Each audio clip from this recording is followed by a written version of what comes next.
నమస్తే, welcome to Leo. మనతో ఉన్నారు ప్రొఫెసర్ జోసెఫ్ గారు. నమస్తే సార్. మనం చూసుకుంటే గత కొద్ది రోజులుగా పాస్టర్ ప్రవీణ్, పగడాల ప్రవీణ్ గారి గురించి చాలా పెద్ద ఎత్తున సోషల్ మీడియాలో కావచ్చు, అటు శాటిలైట్ ఛానల్స్లో కావచ్చు చూస్తూ వస్తున్నాం. అయితే నిన్న ఒక ప్రముఖ మీడియా ఛానల్లో కొంతమంది పాస్టర్ ముసుగులో ఉండి కూడా చాలా రకాలైనటువంటి ఒక ఏమంటారనమాట విద్వేషాలు రేపే మాటలు మాట్లాడుతూ వస్తున్నారు. సో దానికి సంబంధించి మన వాళ్ళు ఒక బిట్ అయితే ప్లే చేస్తారు. ఒకసారి బిట్ ప్లే చేయండి.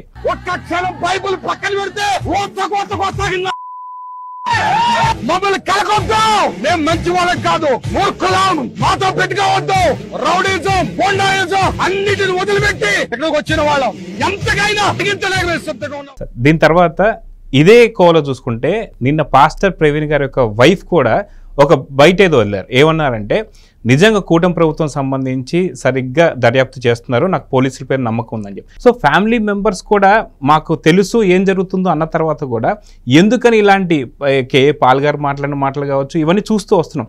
అంటే ఏదో ఒక అంతర్యుద్ధం మొదలు పెట్టాలి అనేటువంటి ప్రయత్నాల్లో ఉన్నట్టుగా అనిపిస్తుంది. మీరేమంటారు సార్? నా పేరు ప్రొఫెసర్ జోసెఫ్ మోసిగంటి అండి.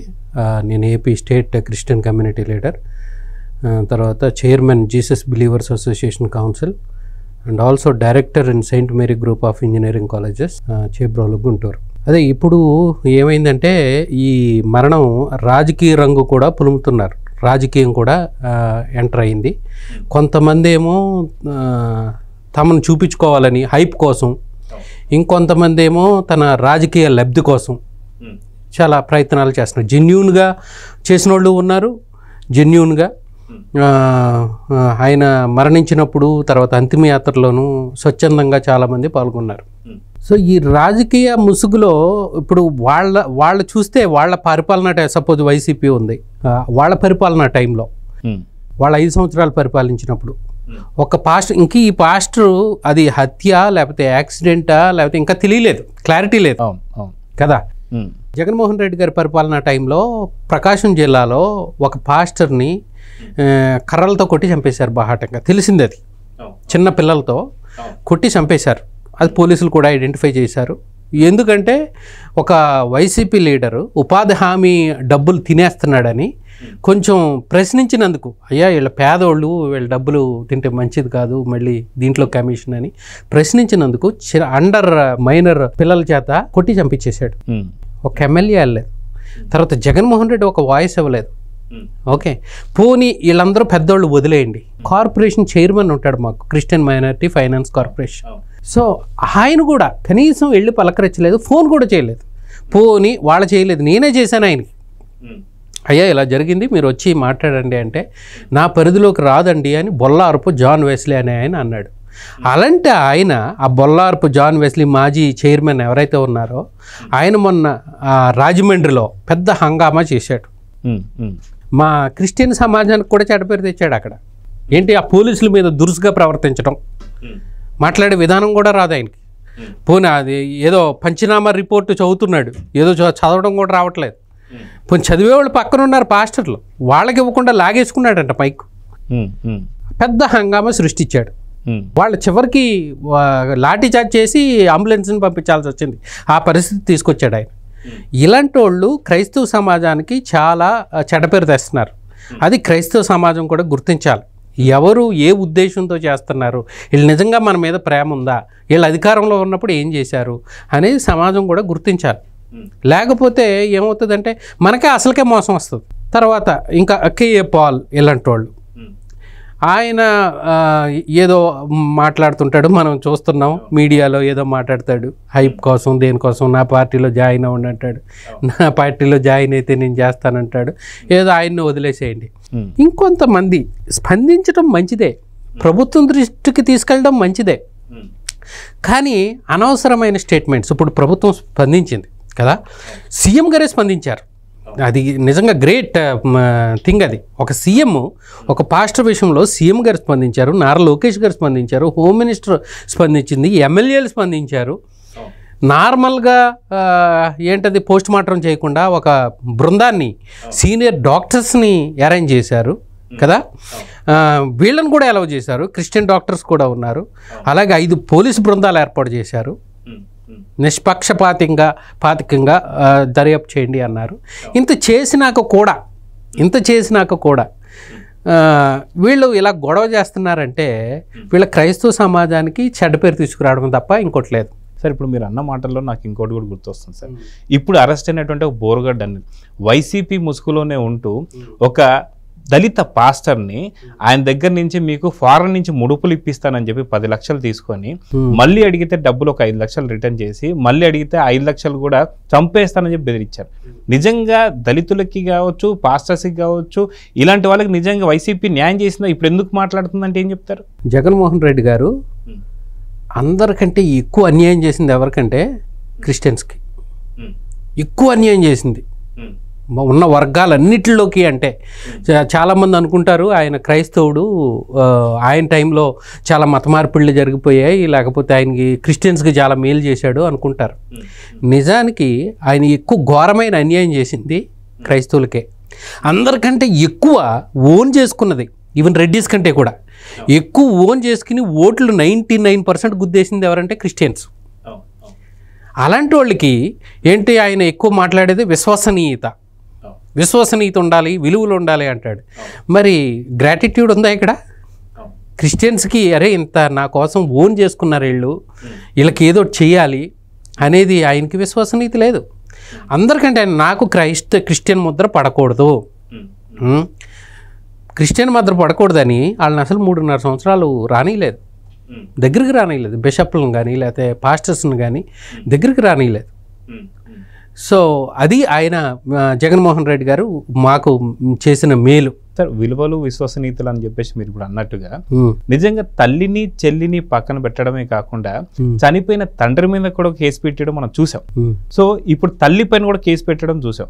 నిజంగా ఏదైతే క్రిస్టియానిటీ అంటే ఇప్పుడు ప్రభువుని నమ్ముతున్నటువంటి పరిస్థితుల్లో ఇలాంటి పరిస్థితులు చేయొచ్చు అంటారా? అంటే ఆయన ప్రభువుని నమ్ముకున్నాను, నేను క్రిస్టియన్ అని పాపం ఆయన ఇప్పుడు చెప్పలేదండి. ఆ విషయంలో బాగానే నిజాయితీగా ఉన్నాడు. 4 గోడల మధ్య నేనైతే బైబిల్ చదివినంత మాత్రాన్ని క్రిస్టియన్ కాదు. ఓకే, కానీ మా ఊళ్ళు అనుకున్నారు, క్రిస్టియన్ సమాజం అనుకుంది మావోడు పాపం అనుకున్నారు. వీళ్ళకి తప్పు, వీళ్ళది కూడా తప్పు ఉంది. మీరు మావాడు కాదని, అటు తిరుపతికి వచ్చేసి డిక్లరేషన్ మీద సంతకం పెట్టినని చెప్పేసి అందుకు హిందువులు మావాడు కాదని, ముస్లిమ్స్ అసలు హిందీ మాట్లాడడానికి రాదు, కనీసం ఇఫ్తార్ విందులో ఏం చేయాలో కూడా తెలియదు, మావాడు కాదని ఎటు పోవాలి సార్ జగన్ మొత్తానికి? అదే మరి నీకున్నది నువ్వు చెప్పుకోవచ్చు కదా. ఇప్పుడు ఏదో ఓట్ల కోసమని అటు హిందువులకి హిందువుగా లేకపోతే క్రిస్టియన్స్కి క్రిస్టియన్గా ఉండక్కర్లేదు. ఇప్పుడు మోడీ గారు వెళ్ళారండి ఇఫ్తార్ విందుకి, ఆ టోపీ కూడా పెట్టుకోలేదు ఆయన. ఎందుకు వేషాలు ఎందుకు కదా? నువ్వు వెళ్ళావు, వాళ్ళతో కలిసావు, శుభాకాంక్షలు చెప్పావు, ఓకే. బికాస్ ఆయన ఏంటి, ఒక ప్రధానమంత్రి అన్ని వర్గాలకే ఆయన ప్రధానమంత్రి, ఒక హిందువుకే ప్రధానమంత్రి కాదు కదా. అన్ని వర్గాలు నువ్వు వెళ్ళు. కానీ నేను క్రిస్టియన్ అండి ఎక్కడ. ఇప్పుడు పవన్ కళ్యాణ్ గారు ఉన్నారు, వాళ్ళ మిస్సెస్ క్రిస్టియన్, వాళ్ళ అమ్మాయి క్రిస్టియన్, వాళ్ళ అమ్మాయి వెళ్ళింది అక్కడ డిక్లరేషన్ చేశారు, అయిపోతుంది కదా, సింపుల్ కదా. దీన్ని సింపుల్ గోరుతో పోయేదాన్ని గొడ్డలంటే ఇష్టమేమో మరి, గొడ్డల దాకా తెచ్చుకోవడం సింపుల్గా నేను క్రిస్టియన్, ఓకే, దీని మీద కూడా విశ్వాసం ఉంది నాకు, ఓకే అని సంతకం పెట్టేస్తే అయిపోయింది కదా. నాకు ఏదేదో చెప్పి నీ ముక్కేదంటే ఇలా తిప్పి చూపించినట్టు, నాకు మతం లేదు, మానవత్వమైన మతం, కులం లేదు, సమాజమైన కులం, ఏదో స్టేట్మెంట్ ఇస్తాడు కదా. మరి కులం లేకపోతే 4 రెడ్లకి అప్పచెప్పేస్తాడు మొత్తం రాష్ట్రాన్ని. అంతకుముందు 2019లో ఏమని చెప్పొచ్చాడు, చంద్రబాబు గారు కమ్మ కులానికి పెద్దపీట వేస్తున్నాడు అని బాగా ఇది చేసి వచ్చాడు కదా. మరి అలాంటి వచ్చినోడు నువ్వు 4 రెడ్లకి అప్పచెప్పావు రాష్ట్రాన్ని. 4 విజయసాయి రెడ్డి, పెద్దిరెడ్డి రామచంద్రారెడ్డి, ఇంకొకళ్ళు ఎవరు, సజ్జల రామకృష్ణారెడ్డి, ఇంకో రెడ్డి గారు అవినాష్ రెడ్డి, ఇంకో పక్కన పార్టీకి సంబంధించాను. సో వీళ్ళకి అప్పచెప్పాడు రాష్ట్రాన్ని. మిగతా మంత్రులకు వాల్యూ లేదు, ఎమ్మెల్యేలకు వాల్యూ లేదు, ఎవరికి వాల్యూ లేదు. వాళ్ళే అనేవాళ్ళు. అప్పుడు మంత్రి అయినా వాళ్ళ దగ్గరికి వెళ్ళాల్సిందే, వాళ్ళ 4 దగ్గరికి వెళ్ళాలి అంతే. ఈవెన్ జగన్మోహన్ రెడ్డిని కూడా కలవడానికి లేదు. మరి నీకు కులపిచ్చి లేనప్పుడు, నాకైతే ఆయనకు కులపిచ్చి ఉందనుకుంటా నేను. సరే, ఇప్పుడు క్రిస్టియానిటీలో ఉన్నాడని చెప్పేసి తనకు తానే నేను బైబిల్ చదువుతానని చెప్పేసి అంటున్నాడు. కానీ క్రిస్టియానిటీలో ఉన్నట్టుగానే ఉంటూ ఏదైతే వైజాగ్ సంబంధించి పరిపూర్ణానంద స్వామికి సంబంధించి ఆయనతో నేను మతం మార్పించుకున్నానని చెప్పేసి ఆ రోజు ఆడిన దాన్ని కూడా డ్రామా కింద చూడాలంటారా? అంతే కదా మరి. ఇప్పుడు ఏదో ఓట్ల కోసం అటు హిందువుల దగ్గరికి వెళ్ళి అయి చేయడం, ఇటు క్రిస్టియన్ దగ్గరికి అయితే రాలేదులే పాపం. మా వాళ్ళు వీళ్ళకి బాగా ఎక్కిపోయింది మా ఇంట్లోకి, నేను చేసినా చేయకపోయినా వీళ్ళు ఓట్లు గుద్దేస్తారు అనుకుని క్రిస్టియన్ ఒక్క మీటింగ్కి రాలేదండి. క్రిస్టియన్ మీటింగ్స్ మాకు పెద్ద పెద్ద 5 లక్షల మంది వచ్చే మీటింగ్స్ జరుగుతాయి.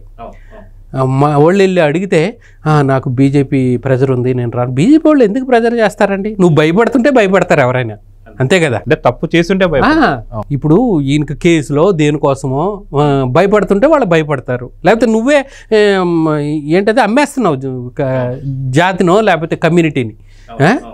ఏది నిన్ను నమ్మించి నేను మీ వాడిని అని చెప్పి నమ్మించి అక్కడ అమ్మేస్తున్నావు. అమ్మేస్తే వాళ్ళు ఎందుకు వద్దంటారు? ఎవరైతే ఎందుకు వద్దంటారు కదా. కాబట్టి ఆయన అంతా ముసుగు. నువ్వు బాహటంగా చెప్పుకో, ఏమైంది? క్రిస్టియన్ అయితే ఏమైంది? నువ్వు చెప్పుకోకపోతేనే వెనకాల పడతారు ఖచ్చితంగా. నీ కులం ఏదో హిందూ దేశంలో, ఇండియా దేశంలో ఒక కులంలో పుట్టాం, ఒక మతంలో ఆచరిస్తాం. నా నమ్మకం నాది. యాజ్ ఎ హ్యూమన్గా అందరం మన సహోదరులుగా ఉంటాం. నువ్వు ఒకటి చెప్పుకోలేని ఇన్ఫీరియారిటీ కాంప్లెక్స్ ఉంటుంది చూసారా? ఇన్ఫీరియారిటీ కాంప్లెక్స్, ఆత్మన్యూన్యతా భావం. అలాగా ఆత్మన్యూన్యతా భావంలా కనబడి ఏమైంది? ఓపెన్గా చెప్పుకో. క్రిస్టియన్ నువ్వు చెప్పుకున్నా చెప్పుకోకపోయినా, చెప్పుకుంటేనే మంచిది, చెప్పుకోకపోతేనే నీకు ప్రాబ్లం. ఇప్పుడు తల్లిని చెల్లిని అన్నారు ఇంకోటి. ఇప్పుడు ఆయన ఏమంటాడు, నాకు ముఖ్యమంత్రి పదవి ఇచ్చింది సొంత కుటుంబానికి పెట్టడానికి కాదు, అందరికీ సేవ చేయడానికి అన్నాడు. There should be balance. అలాగే నీ కుటుంబాన్ని వదిలేయమని కాదు, లేకపోతే నీ కులాన్ని వదిలేయమని, కులాలు ఉన్నాయి కాబట్టి ఇక్కడ. ఇంకోటి నీ మతాన్ని వదిలేయమని కాదు, వాళ్ళకి చేయాలి.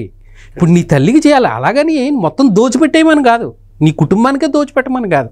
రేపు పొద్దున్న నీ తల్లికి, నీ ఊరికి, నీ సొంత నియోజకవర్గానికి చేయకపోతే అరే నీ సొంత దానికి చేయలేదంటారుగా. బ్యాలెన్స్ ఉండాలి. బీపీ లాగా లో బీపీ అయినా డేంజరే, హై బీపీ అయినా డేంజరే. బ్యాలెన్స్లో ఉండాలి. నీ తల్లికి చేయాలి, నీ తల్లికి ఇవ్వాల్సిన గౌరవం నీ తల్లికి ఇవ్వాలి, చెల్లికి ఇవ్వాల్సిన గౌరవం. మరి అంత కష్టపడింది చెల్లి, యూజ్ చేసుకున్న తర్వాత వదిలేస్తే ఎట్లా కదా? ఎవరు ఇది చేయరు కదా. కాళ్ళకి చేయాలి. అలాగని నేను ఇదిగో ఎంత ఆదర్శవంతుడినో చూడండి, నా సొంత కుటుంబానికి నేను చేయకుండా రాష్ట్రానికి చేస్తున్నాను. మరి భార్య వైపు అవినాష్ రెడ్డికి చేసావు, అది కాదా? అది బంధుత్వం కదా. ఆయన ఎంపీ కోసం, ఆయన ఎంపీగా నిలబెట్టడం కోసం నువ్వు మొత్తం నీ సీట్ని పోగొట్టుకున్నావు, సీఎం సీట్ని. ఇప్పుడు ఆయన మీద ఆరోపణలు వచ్చాయి. ఆరోపణలు వచ్చినప్పుడు ఎంపీ సీట్ ఇవ్వకూడదు కదా. ఏంటోనండి మరి జగన్మోహన్ రెడ్డి గారు, ఆయన చుట్టూ ఉన్నవాళ్ళు, మరి ఆయన చేస్తాడో నాకు తెలియదు కానీ ఫ్యాక్షనిస్టు, మరి చుట్టూ ఉన్నవాళ్ళు ఇలాంటి వాళ్ళే. ఏది ఒకటి ఎమ్మెల్సీ అనంతబాబు, ఆయన ఎక్కడన్నా సస్పెండ్ చేసావా? ఆడే నీ చుట్టే తిరుగుతున్నాడు, నీ మీటింగుల్లో ఉంటున్నాడు. బాహాటంగా తెలిసింది కదా. డ్రైవర్ని అంత చంపేసి డోర్ డెలివరీ చేసిన వాడిని ఒక్కసారి మళ్ళీ నా దళితులు, నా ఎస్సీ, నా బీసీ, నా మైనారిటీ అంటావు. ఏంటి ఎస్సీ వాళ్ళకి చేసింది నువ్వు? ఒక ఎస్సీ వాడిని, దళితుడిని చంపేస్తే ఆయన పక్కన పెట్టుకు తిరుగుతున్నావే. అది ఎంతో జెంటిల్ మ్యాన్ లక్షణమే. మరి నాకు అర్థం కాదు. అరే ఒక తప్పు చేసినప్పుడు గద్దించాలి కదా. ఇప్పుడు చంద్రబాబు గారు చూడండి, ఎక్కడైనా తప్పు చేస్తే పిలిచి మాట్లాడతాడు, లేకపోతే కమిటీ ముందు ఎక్స్ప్లెనేషన్ ఇమ్మంటాడు. లేదు సస్పెండ్ కూడా చేస్తున్నారు కదా. సార్ గోరంట్ల మాధవ్ ఏదైతే పార్లమెంటరీ సాక్షిగా దానికి సంబంధించిన వాట్సాప్ గ్రూప్ లో ఏదైతే న్యూ కాల్ ప్రమోట్ చేయడం కానీ మనం చూసాం, అలాంటి వాడికి అధికార ప్రతినిధి ఇచ్చారు. అది అలాంటి వాళ్ళు, తర్వాత అవినాష్ రెడ్డి, ఎమ్మెల్సీ అనంతబాబు, ఇంకా చాలా మంది ఉన్నారండి. ఇలాంటి వర్గమే మొత్తం. దువ్వాడ శ్రీనివాస్ కావచ్చు. దువ్వాడ శ్రీనివాస్ ఏం ఎగ్జాంపుల్, అది ఏం ఎగ్జాంపులరీ లైఫ్. అలాంటి వాడిని ఇంకా పక్కన పెట్టుకు తిరుగుతుంటే నువ్వు సమాజానికి ఏం మెసేజ్ ఇస్తావు? ఒక ముఖ్యమంత్రిగా నువ్వే యథా రాజా తదా ప్రజ, నువ్వే అలాగుంటే ఇంక మిగతా వాళ్ళు కూడా అలాగే ఉంటారు, విచ్చలవిడిగా ఉంటారు. ఆడవాడు సత్తెనపల్లి ఎమ్మెల్యే, మాజీ ఎమ్మెల్యే అంబటి రాంబాబు. ఇలాంటివి వచ్చినప్పుడు పిలిచి మాట్లాడో లేకపోతే పక్కన పెట్టో వాడికి తగిన శిక్ష వేసో చేయాలి కదా. చేయకపోతే ఇప్పటిదాకా జగన్ 1.0 చూశారు, ఇకపైన 2.0 చూడబోతున్నారు. కార్యకర్తలకు చాలా దగ్గరగా ఉండబోతున్నాను, ఈసారి మిమ్మల్ని మాత్రం నేను మర్చిపోను అంటున్నాడు. అంటే ఇప్పటిదాకా దోచిపెట్టింది సరిపోదని చెప్పేసి ఇంకా మళ్ళీ కార్యకర్తలకు అని చెప్పి మాట్లాడుతున్న దాన్ని మీరు ఎలా చూస్తారు? ఆయనకి బ్యాలెన్స్ లేదు అనిపిస్తుంది నాకు. నేను అన్ని నా యొక్క అభిప్రాయాలు ఇవన్నీ, నేను ఏది కన్ఫర్మ్ చేయట్లేదు, నేను దేవుడిని కాదు కాబట్టి ఇవన్నీ నా అభిప్రాయాలు. ఆయనకు బ్యాలెన్స్ లేదనిపిస్తుంది నాకు. ఈధర్ లో అన్నా ఉంటాడు, లేకపోతే హై అన్నా వెళ్ళిపోతాడు. ఇంతకుముందు కార్యకర్తలను అస్సలు పట్టించుకోలేదు. ఏదో ఓట్లు కొనేసుకుందాం, డబ్బులు పథకాల రూపంలో ఇచ్చేసి ఓట్లు వేసేస్తారు. నాకు ఎవడు అక్కర్లేదు, ఎమ్మెల్యే అక్కర్లేదు, మినిస్టర్ అక్కర్లేదు, లేకపోతే ఇంకా కార్యకర్తలు కూడా అక్కర్లేదు, ఓట్లు వేసేవాళ్ళు ఉన్నారు కదా అనుకున్నాడు. ఎవరిని పట్టించుకోలేదు అసలు. ఇప్పుడు దెబ్బ తగిలింది కదా, ఇప్పుడు కార్యకర్తలను పట్టించుకుంటానంటున్నాడు. అంటే ఓన్లీ కార్యకర్తలను పట్టించుకుంటాడు, ప్రజలను వదిలేస్తాడు. అప్పుడు ఓకే, అంటే 1.0 కూడా ప్రజలను పట్టించుకుంది ఎక్కడ లేదు కదా సార్. అంటే డబ్బులు ఇచ్చాడు కదా, అట్లీస్ట్ డబ్బులు ఇచ్చాడు కదా, ఇక తర్వాత డబ్బులు కూడా ఉండవు, కమిషన్లు దందా నడిపిస్తాడు. ఈసారి సంక్షేమ పథకాలు కూడా ఉండవంటారు. ఉంటాయి, 50% వీళ్ళకి పోతుంది. మరి వీళ్ళని చూసుకోవాలంటే ఎక్కడ ఈ డబ్బులు ఏమి ఇవ్వడు కదా, జేబులోంచి ఇవ్వడు కదా. సో వీళ్ళ ద్వారా పంపిస్తాడు, వీళ్ళు సగం కమిషన్ తీసుకుంటారు, సగం వెళ్తాయి అట్లా. సో వాళ్ళ ప్రజలకి అన్యాయం జరుగుతుంది, వీళ్ళకి మేలు జరగ, బ్యాలెన్స్ ఉండదు. అన్ని నా అభిప్రాయం. ఆయన ఏ ప్రోగ్రామ్ చేసినా ఒక జెంటిల్ మ్యాన్ లాగా నాకు అనిపించదు. ఒక హుందాతనంగా చేస్తున్నాడు అనేది నాకు అంత అనిపించదు. సార్, పాస్టర్ ప్రవీణ్ గారి విషయం తీసుకుంటే వాళ్ళ వైఫే చెప్తుంది, లేదు ఖచ్చితంగా కూటమి ప్రభుత్వం కావచ్చు, పోలీసులు కావచ్చు చాలా చక్కగా దర్యాప్తు చేస్తున్నారు, నాకు ఎటువంటి అనుమానాలు లేవని చెప్పి భార్య చెప్తుంది. అదేవిధంగా సోదరుడు కూడా చెప్తున్నాడు. చెప్పిన తర్వాత కూడా పాస్టర్కి సంబంధించి ఒకళ్ళైతే ఖచ్చితంగా మమ్మల్ని ఒక 10 నిమిషాలు బైబుల్ పక్కన పెడితే ఊచకోత కోస్తా అని మాట్లాడుతున్నారు. నిజంగా పాస్టర్స్ అలా మాట్లాడొచ్చు అంటారా? ఏమంటారు మీరు? మాట్లాడకూడదు. అది అసలు వాళ్ళు క్రిస్టియన్సే కాదు అలా మాట్లాడేవాళ్ళు, క్రిస్టియన్సే కాదు. బైబిల్ పక్కన పెడితే, లేకపోతే నేను ఇంతకుముందు గోండాని లేకపోతే రౌడీని, ఇప్పుడు ఇది చేస్తా, తాట తీస్తా, ఇలాంటి మాటలు అసలు మాట్లాడకూడదు. ఒకటి మేము చేయాల్సింది చేయాలి, చేయకపోయినా తప్ప. అసలు మా పాస్టర్లు అసలు ప్రార్థన చేసుకుందామండి కంప్లైంట్ కూడా ఎవరు, పోలీస్ స్టేషన్ కూడా కంప్లైంట్ ఎవరు, ఎవరికి అదే మాట. ఇప్పుడు వాళ్ళ భార్య కూడా అదే చెప్తుంది, దేవుడు ఉన్నాడు, క్షమిస్తాం, దేవుడు చూస్తాడు, క్షమిస్తాడని మాట్లాడుతున్నారు. దీని మీద ఏదైనా వాక్యం ఉందంటారా సార్? ఒక వాక్యం ఏదైనా ఉంటే చెప్పగలుగుతారా మనకి బైబుల్లో? ఏదైతే ఎవరైనా తప్పు చేసిన వాడిని ఖచ్చితంగా దేవుడు క్షమిస్తాడని చెప్పేసి మాట్లాడుతున్నారు. సో దాని గురించి ఏదైనా బైబుల్లో వాక్యం ఉందా? ఎందుకంటే వాళ్ళ బైబుల్ మేము ఇతరులని క్షమిస్తే మమ్మల్ని దేవుడు క్షమిస్తాడు. మనకు కూడా తప్పులు, ప్రతి మనిషికి వీక్నెస్ ఉంటుంది. మనల్ని క్షమించాలంటే మనం కూడా ఇతరులని క్షమించాలి. నా కింద ఉన్న వాళ్ళు నేను క్షమిస్తే నన్ను దేవుడు క్షమిస్తాడు. సో మనం క్షమించాలి. అలాగే నేనేమంటానంటే, ఓకే, మనం గవర్నమెంట్ దృష్టికి కూడా మన యొక్క కష్టాలు బాధలు వాళ్ళ దృష్టికి వెళ్ళాలి. కాబట్టి కంప్లైంట్ చేయడంలో తప్పు లేదు. పోలీసులకు కంప్లైంట్ చేయొచ్చు. నీకు ఏమన్నా ఉంటే, ఇప్పుడు ఆ పోలీసులు కూడా మీకున్న అనుమానాలు మాకు ఇవ్వండి, మీ దగ్గర ఏమన్నా ప్రూఫ్లు ఉంటే మాకు ఇవ్వండి అంటున్నారు కదా, ఇవ్వాలి, వాళ్ళకి ఇవ్వాలి. లేకపోతే నీకు ఏమన్నా అన్యాయం జరిగితే, కష్టం వస్తే గవర్నమెంట్ దృష్టికి తీసుకెళ్ళు, తప్పలేదు. అది కూడా తప్పు అంటాను. అంటే నువ్వు అస్సలు కంప్లైంట్ చేయకుండా క్షమించడం అంటే ఏంటంటే, నువ్వు ఏది పగపెట్టుకోకు లోపల. క్షమించడం ఏంటంటే, నేనేమి అతని మీద పగపెట్టుకోను, క్షమించేస్తున్నాను అనేది. కానీ తప్పు చేసినోడు ఈ లోకపరంగా మనం వాళ్ళ చట్టం తన పని చేసుకుపోవాలి. సో మనం పర్సనల్గా మనం కక్ష పెట్టుకోకూడదు.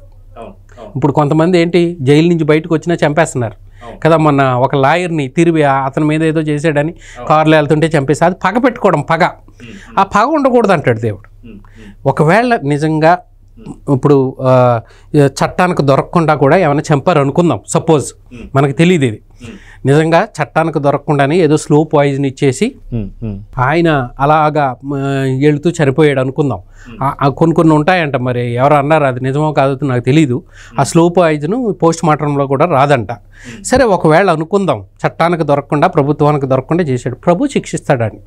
ఇక్కడ తప్పించుకొచ్చేమో, భూలోకంలో చట్టాల నుంచి, ప్రభుత్వాన్ని నుంచి తప్పించుకుని తిరగొచ్చేమో.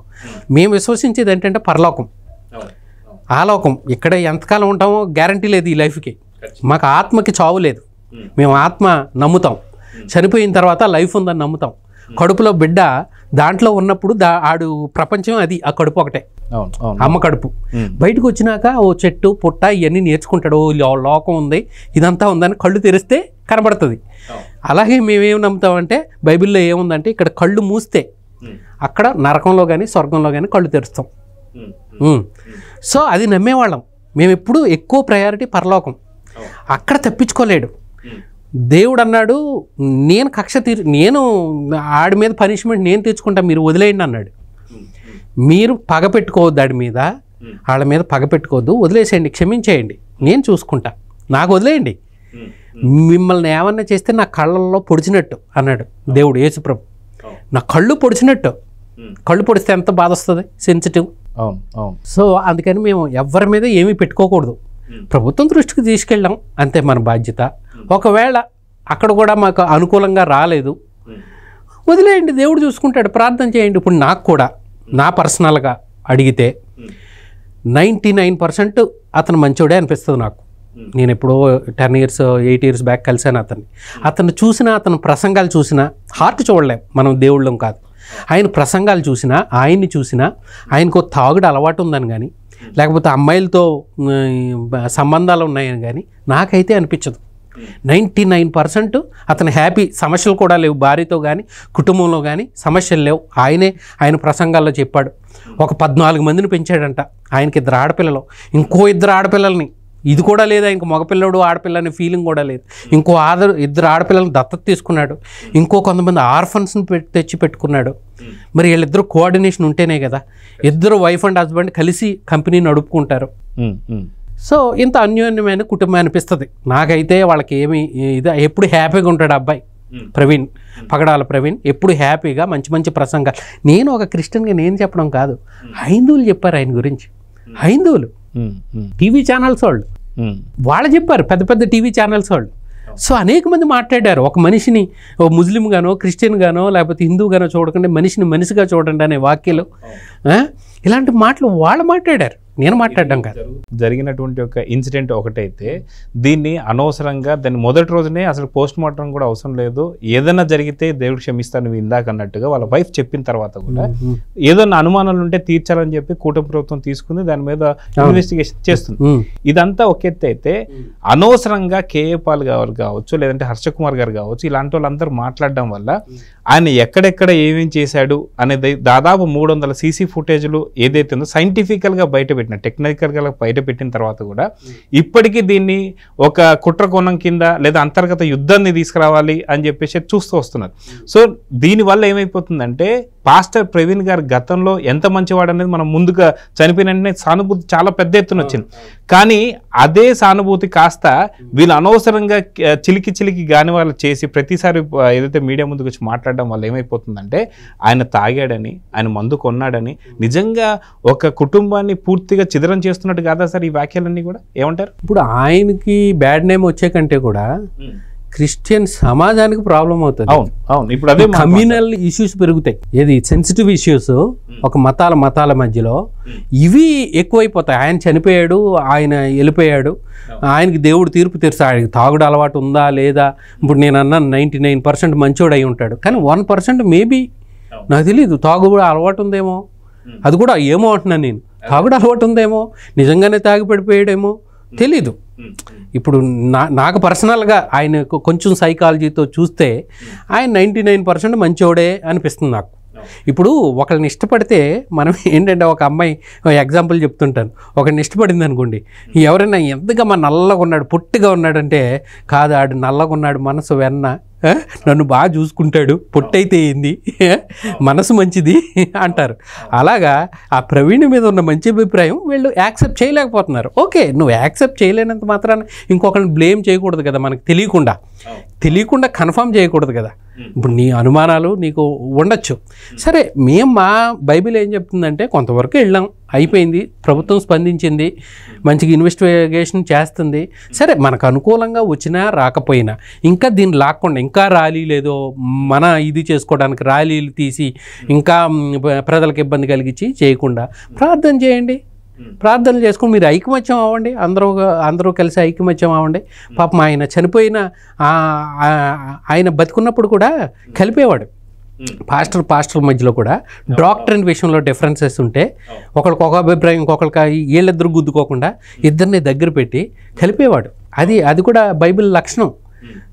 సమాధానపరచువారు ధన్యులు, వారు దేవుని కుమారులు అనబడతారంట, బైబిల్లో ఉంది. ఓకే, సో అలాగా ఆయన ఒక దేవుని కుమారుడిగా చేశాడు. అలాగే ఆయన చనిపోయినప్పుడు కూడా అనేక మంది, ఎంతమంది వచ్చారు, అసలు ఎంత మంచి రెస్పాన్స్ వచ్చింది. కాబట్టి ఇక్కడతో వదిలేసి, ఇక్కడ మీకు ఏమైనా సమస్యలు ఉంటే మనకి చాలా మంచి ఆర్గనైజేషన్స్ ఉన్నాయి, వాటికి కంప్లైంట్ ఇవ్వట్లే, పోలీస్ స్టేషన్కో లేకపోతే వాళ్ళకో ఆధారాలు, మీ అనుమానాలు ఇవ్వండి అంటే వీళ్ళు ఇవ్వకుండా ఊరికనే సోషల్ మీడియాలో పెట్టి తిప్పుతున్నారు. అది రాంగ్ కదా. నీకేమైనా అనుమానాలు ఉంటే నువ్వు కన్ఫర్మ్ ఎట్లా చేస్తావు? నువ్వేమైనా దేవుడు ఏంటి? నీకేమైనా తెలిసిపోయింది ఏంటి? ఎట్లా కన్ఫర్మ్ చేస్తాం? మనం అభిప్రాయం, నీ అభిప్రాయం అని చెప్పట్లే కొంతమంది, కన్ఫర్మ్ ఇది కంపల్సరీ, ఇది హత్యే. నా దగ్గర ఆధారాలు ఉన్నాయి, నేను ఖచ్చితంగా కోర్టులో పెడతాను అంటాడు కేఎఫ్ఆర్. అదే ఆధారాలు తీసుకొచ్చి ఇక్కడ పోలీస్ స్టేషన్కి కావచ్చు లేదా మీడియా ముందు పెడితే వాళ్ళు విచారణ చేస్తారు కదా, ఎందుకని చేయకుండా దీన్ని ఇంకా సాగదీయాలని? అదే సాగదీయాలని ఉద్దేశం ఉంటే వీళ్ళకి ఇవ్వకుండా ఏం చేస్తారు, ఆ పోలీసు ఇంకా సాగదీస్తారన్నమాట. ఇంకా పోలీస్ స్టేషన్ అని, లేకపోతే కోర్టు అని, అదని ఇంకా సాగదీస్తారు. ఇది తప్పు. ఇక్కడ నీకు అన్యాయం జరిగితే పోనీ కోర్టుకు వెళ్ళు. ఇక్కడ నువ్వు ఇవ్వకుండా నేను మళ్ళీ కోర్టుకు వెళ్తాను, లేకపోతే సిబిఐ ఎంక్వైరీ కావాలి. ఇప్పుడు సిబిఐ ఎంక్వైరీ చేసినా అక్కడ నీకు ఇష్టం లేని తీర్పు వచ్చినా అప్పుడు నమ్మలేం. నమ్మేవాడు ఎప్పుడైనా నమ్ముతాడు. ఇప్పుడు వాళ్ళ భార్య అంటుంది కదా, వాళ్ళ భార్య ప్రభుత్వం మీద నమ్మకం ఉంది, ఓకే వాళ్ళు చేసింది రానివ్వండి, రిపోర్ట్ వచ్చే వరకు రానివ్వండి, ఎందుకు అనవసరంగా వ్యాఖ్యలు చేస్తారు అన్నది. కాబట్టి క్రైస్తవ సమాజం ఏంటంటే, నేను పిలిపించేది ఏంటంటే క్రైస్తవ సమాజానికి, సో ఇప్పటి వరకు చేసాం, ప్రభుత్వం స్పందించింది మంచిగా, ఏ ప్రభుత్వం స్పందించలేనంతగా ఈ ప్రభుత్వం స్పందించింది నాకు తెలిసినంత వరకు. నేను కంపేర్ చేశాను, ఇప్పుడు అంతకుముందు పాస్టర్ని చంపేసినప్పుడు ఏం చేసింది అప్పుడు ప్రభుత్వం, ఇప్పుడు ప్రభుత్వం ఏం చేసింది కదా, నేను కంపేర్ చేశాను. సో ఇప్పటి వరకు వదిలేసి, ఈ ర్యాలీలు ఇవన్నీ వదిలేసి మీరు ఐక్యంగా ఉండండి, దాని మీద ప్రార్థన చేయండి. ఒకవేళ నిజంగా మీకు ఇష్టం లేని రిపోర్ట్ వచ్చింది, దేవుడికి తెలుసు, దేవుడికి విడిచిపెట్టండి. మనం పరలోకం దాని గ్రహింపులో ఉంటాం కాబట్టి ఎక్కడైనా జరగచ్చు. ఇప్పుడు ముఖ్యమంత్రి గారు లెవెల్లో చెప్పారు, మొత్తం సిస్టమ్ అంతా కరెక్ట్గా వర్క్ చేయాలిగా. ఏ ఒక్కరు వర్క్ చేయకపోయినా రిజల్ట్ సరిగ్గా రాదు కదా. లేకపోతే చట్టానికి దొరకకుండా కొంత చేయొచ్చు కదా. కొంతమంది, ఎంతోమంది చట్టానికి దొరకకుండా తప్పించుకు తిరుగుతున్నారు. ఒకవేళ నిజంగానే హత్య చేశారు, దొరకలేదనుకోండి, అక్కడ పట్టుబడతాడు. సో అది మా విశ్వాసం, యాక్చువల్ విశ్వాసం ఒక క్రైస్తవుడు చేసేది. అందుకే వాళ్ళ భార్య చాలా మంచి విశ్వాసం అనిపిస్తుంది, వాళ్ళ కుటుంబం మంచిది అనిపిస్తుంది నాకు. వాళ్ళు ఎక్కడ ఇది పెట్టలేదు. ఆయన ఇంకోటి క్షమాగుణం ఉందని ఆవిడ చెప్పింది, వాళ్ళ భార్య చెప్పింది. ఒక సఫీ అని ఆయన మంచి డిబేటర్ అండి, ఆయనకి మంచి నాలెడ్జ్ ఉంది. అంటే మంచి డిబేట్, హెల్తీ డిబేట్ చేస్తాడు ఆయన. ఒకసారి ఒక్క తప్పు మాట్లాడినందుకు ఒక ముస్లిం లీడర్కి క్షమాపణ చెప్పాడు. అక్కడ ముస్లిం సమాజం అనబోయి మహమ్మద్ అన్నాడు, మహమ్మద్ ప్రవక్త అన్నాడు. వాళ్ళ నుంచి రెస్పాన్స్ వచ్చేసరికి సారీ చెప్పాడు. అక్కడ నేను ముస్లిం సమాజం అనాలి, స్త్రీ యొక్క పాత్ర ముస్లిం సమాజంలో ఎలా ఉంది, క్రిస్టియన్ సమాజంలో ఎలా ఉంది, హిందూ సమాజంలో ఎలా ఉంది, కంపారిజన్. ఇప్పుడు ఇలాంటి మంచి హెల్తీ డిబేట్స్ మంచిదే. ఇప్పుడు మనకి సతీ సహగమనం ఉండేది, అది మనం యాక్సెప్ట్ చేయలేదు అనుకోండి, డిబేట్ జరగలేదు అనుకోండి, అది అలాగే ఉండిపోయేది కదా. అది రూపు మాపుకున్నాం మనం. అలాగే బాల్య వివాహాలు అలాగే ఎన్నో మార్చుకున్నాం మనం కదా. ఇంతకుముందు హాస్పిటల్కి పంపించేవాళ్ళు కాదు ఆడవాళ్ళని కదా. సో ఇవన్నీ మనం మార్చుకుంటూ వస్తున్నాం. అలాగే హెల్తీ డిబేట్ మంచిదే, కానీ ఇది బ్యాలెన్స్ ఎప్పుడైతే తప్పుతుందో, ఇప్పుడు ఈ అన్నిటికీ రూట్ కాజ్ ఏంటంటే చాలామంది ఈ మత విద్వేషాలు, వీళ్ళ మతాన్ని వీళ్ళ దేవుళ్ళని వాళ్ళు అనడం, వాళ్ళ దేవుళ్ళని వీళ్ళు అనడం చాలా ఘోరంగా ఉంది. సో ప్రభుత్వాలు కూడా ఏం చేయాలంటే ఒక మంచి లీడర్స్ని కూడా పెట్టాలి, మంచి నాయకులను పెడితే వాళ్ళు ఒక మాట చెప్తే వినేటట్టు, కమ్యూనిటీ అంతా వినేటట్టు. సో అలాగా ఒక మంచి లీడర్స్ని పెట్టాలి.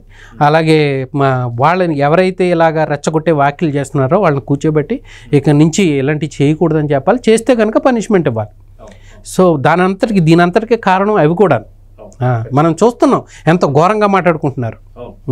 సార్ ఇక్కడ చూస్తే ఫైనల్గా ఏదైతే నేను ఒక క్రిస్టియన్ని, నేను బైబుల్ 4 గోడల మధ్యలో కూర్చొని చదువుకుంటానని చెప్పి అంటున్నటువంటి వైఎస్ జగన్ ఎందుకని పగడాల ప్రవీణ్కి సంబంధించి కనీసం వచ్చి పరామర్శించలేదు? ఎక్కడెక్కడో జైల్లో ఉండి అరాచకాలు చేసి, అక్రమాలు చేసి, అవినీతులు చేసి, వేల కోట్లు దండుకున్న వాళ్ళ దగ్గరికి వెళ్ళి పరామర్శిస్తున్నాడు, కానీ ఎందుకని రాలేదు? నిజంగా క్రిస్టియన్గా మీరు ఎలా ఫీల్ అవుతున్నారు దీన్ని?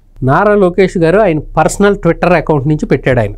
నేను చాలా చింతిస్తున్నాను, పోలీసు వాళ్ళు ఇది యాక్సిడెంట్ అన్నారు, అయినప్పటికీ క్రైస్తవ సమాజం అనుమానిస్తుంది కనుక దీన్ని ఎంక్వైరీకి టీంలు వేసాం అని ఆయన పర్సనల్ ట్విట్టర్ అకౌంట్ నుంచి వచ్చింది. అలాగే చంద్రబాబు గారు మాట్లాడింది TV9 ఇట్లా మేజర్ ఛానల్స్లో వాళ్ళు పెట్టారు, స్పందించారు అని. మరి ఇది వైఎస్ఆర్ పార్టీ నుంచి వాళ్ళు పెట్టారు అంతే, వైఎస్ఆర్ పార్టీ నుంచి సొంత జగన్ అఫీషియల్గా మాట్లాడినట్టు కానీ ఆయన ట్విట్టర్ అకౌంట్లో మెన్షన్ చేయడం కానీ చేయలేదు.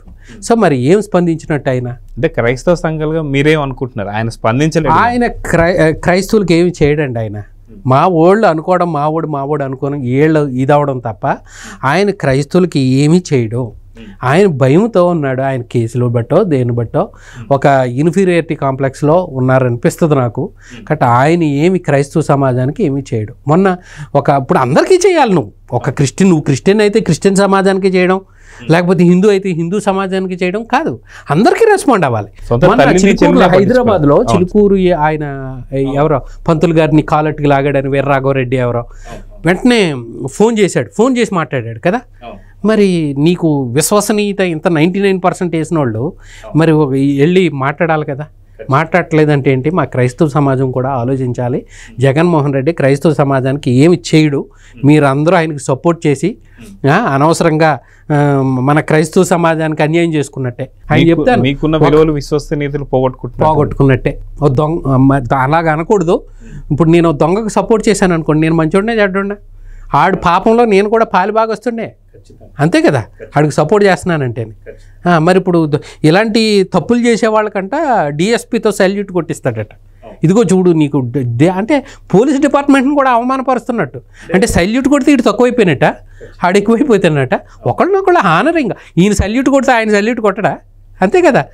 అంటే ఏంటి ఆ పోలీస్ డిపార్ట్మెంట్ అవమానిస్తున్నట్టు. ఇక్కడ సప్త సముద్రాలు దాటి ఉన్నా సరే సమాజంలో తీసుకొచ్చి గుడ్డలు విడిదిస్తా అంటున్నాడు పోలీస్ డిపార్ట్మెంట్. అది కూడా నిజంగా చాలా బాధ. పోలీసులు ఏంటి మనకు రక్షక బొట్లాళ్ళు, మన రక్షించే వాళ్ళు.